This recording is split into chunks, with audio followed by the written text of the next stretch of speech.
Hi everyone, the Partial Prophet here. I just wanted to make a really quick video because I don't have a lot of time. Um, but I wanted to remind you that we know in part and we prophesy in part. So definitely keep studying on your own until Jesus comes and explains it all to us. Um, okay, so what I wanted to talk about is that we are in a greater Exodus cycle. And so I wanted to bring an explanation for um, all the weather events and the things that have been going on around the world, um, to help us understand what's going on. Um, so, um, remember that the Israelites were in Egypt, okay, and they were slaves in the land of Egypt. Okay, so in the story of Exodus, when we hear about the 10 plagues, they were just happening in the nation of Egypt, because at that time, the Israelites were in Egypt. God's people were in slavery in Egypt, and God was trying to get them set free, and um, he was trying to um, get people to recognize that He was God, and so He was sending all these plagues, and He was and He was actually hardening Pharaoh's heart too at the same time, um, while these plagues were going on, because He had a plan and He wanted this whole story of the 10 plagues to play out, um, to paint a picture to um, to show his power, you know, to to uh, elevate Moses and Aaron as being his leaders. So God had a plan and he had a purpose. Okay, so now, fast forward to our day now, and where are God's people? Well, we see in the prophets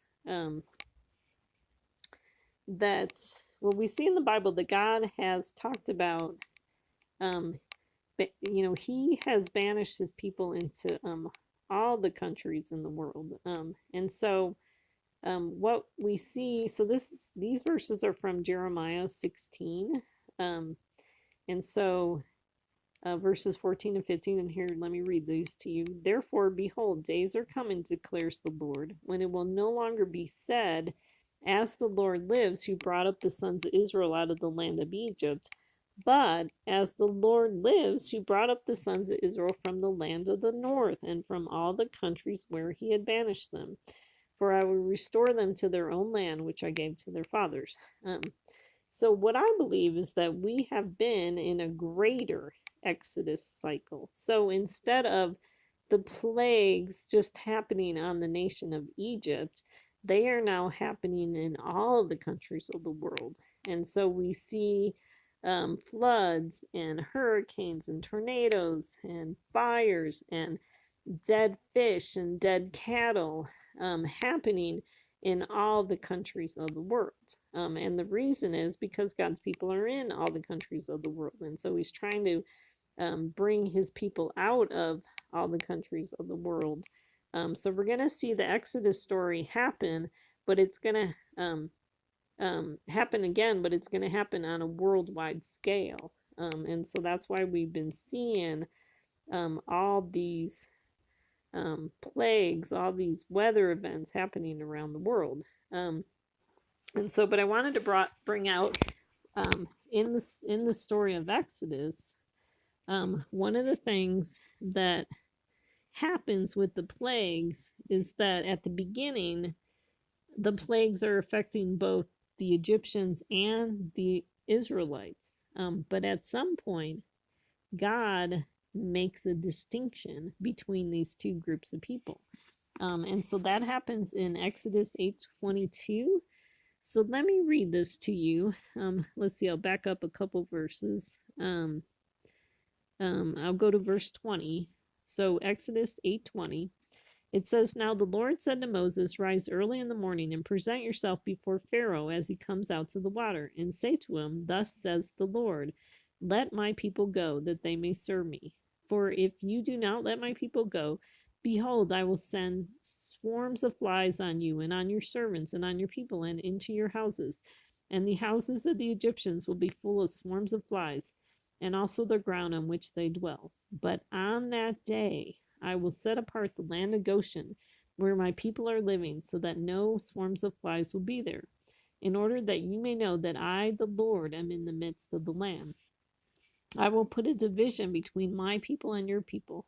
Tomorrow this sign will occur. Then the Lord did so. And there came great swarms of flies into the house of Pharaoh and the houses of his servants, and the land was laid waste because of the swarms of flies in all the land of Egypt.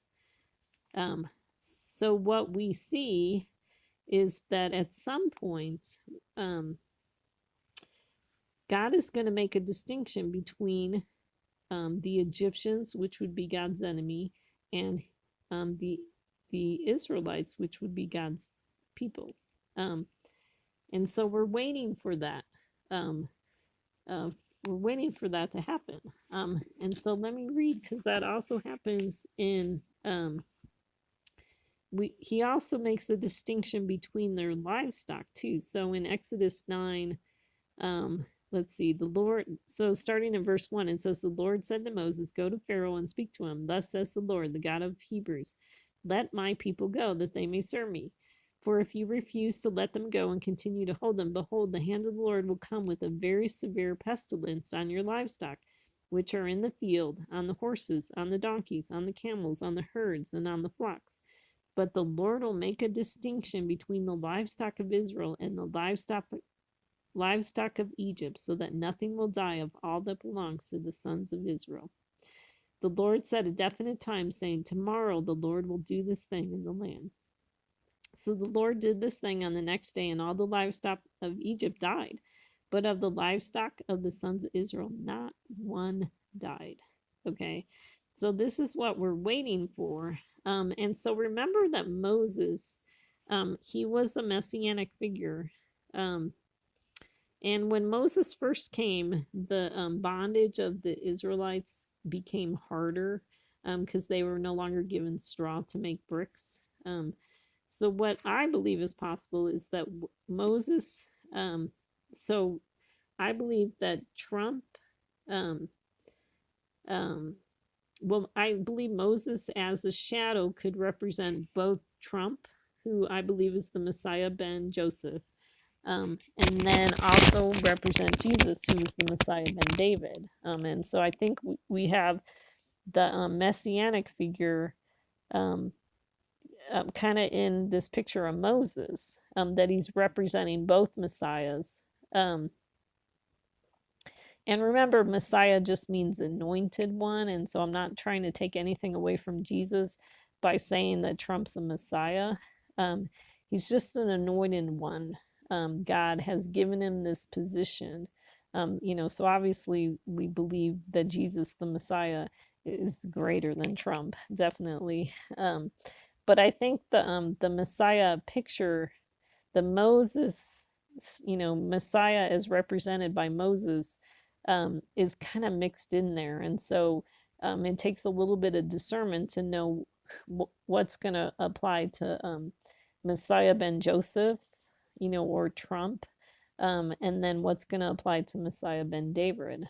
So like a good example of that would be Moses never didn't get into the promised land. God ended up using Joshua to take him into the promised land because Moses sinned and hit the rock. And so I think that could be a picture of Trump when, Trump sets up his abomination, and that's another video that I made toward Israel, that he's going to end up not being able to take God's people into the promised land. And so then the Messiah ben David, so Jesus is going to come and he's going to be like Joshua, who takes over from Moses because Moses sinned. And so Moses, he was able to see the promised land, but he wasn't able to cross over into the promised land. And so then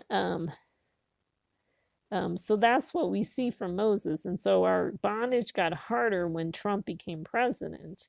But then God is going to send Jesus, and when Jesus, I believe when Jesus comes is when he's going to make a distinction between his people and the people of, the people of Egypt. And so these plagues, I think we're still going to see weather events happening after Jesus comes, but they're no longer going to be affecting God's people, is what I believe is possible. And so, but I did want to bring this up. In verse 19 of Exodus 9, it talks about, let's see. So God was going to send a hail. And so it says, Behold, about this time tomorrow, I will send a very heavy hail, such as not been seen in Egypt from the day it was founded until now. Now, therefore, bring your livestock and whatever you have in the field to safety. Every man and beast that is found in the field and is not brought home, when the hail comes down on them, will die. The one among the servants of Pharaoh who feared the word of the Lord made his servants and his livestock flee into the houses. But he who paid no regard to the word of the Lord left his servants and his livestock in the field. And so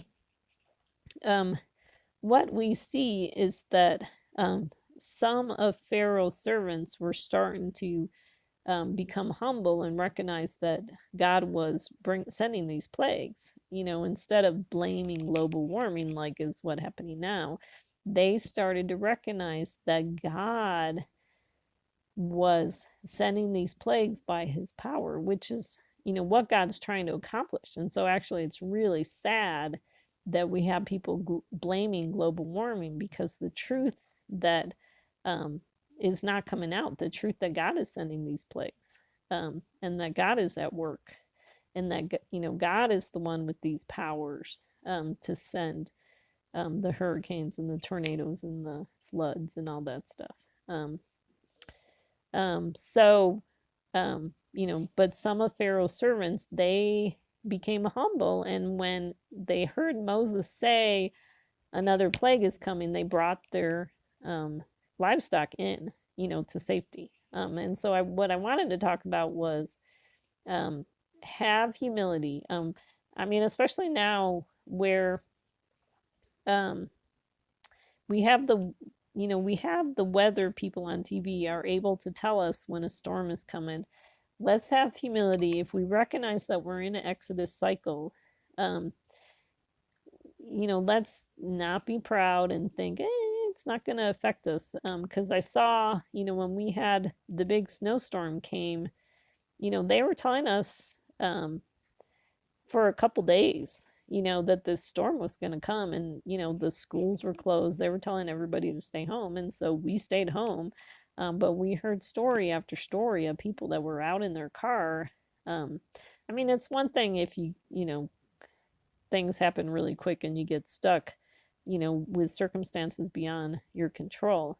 But whenever possible, be aware, pay attention to the news, be aware of what the weather forecast is, so you know what's coming, and be humble and recognize that we're in this cycle.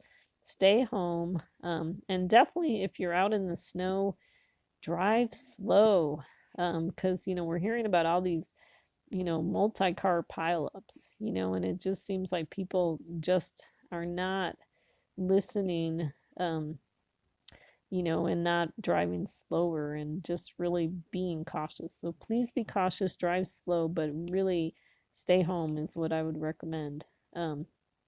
And so I just wanted to get that quick word to you. So we are in an Exodus cycle. So the next phase that we're looking for is for Jesus to come, and to bring a division between his people and God's people. Between God's people and God's enemies, which is the sheep and the goat story.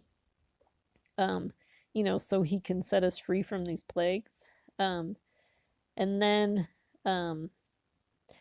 we also see, so there's a connection between the 10 plagues in the book of Exodus with the seals and the trumpets, and the bowls. And so remember that the bowls are the wrath of God. And so what happens is, or what is going to happen is that, we are destined for wrath. And so Jesus is going to come and separate us And what I think is we're going to see like, um, um, it's going to be like the judgment on the firstborn, where God's people, the Israelites, were in their houses and they had the lamb's blood on the door.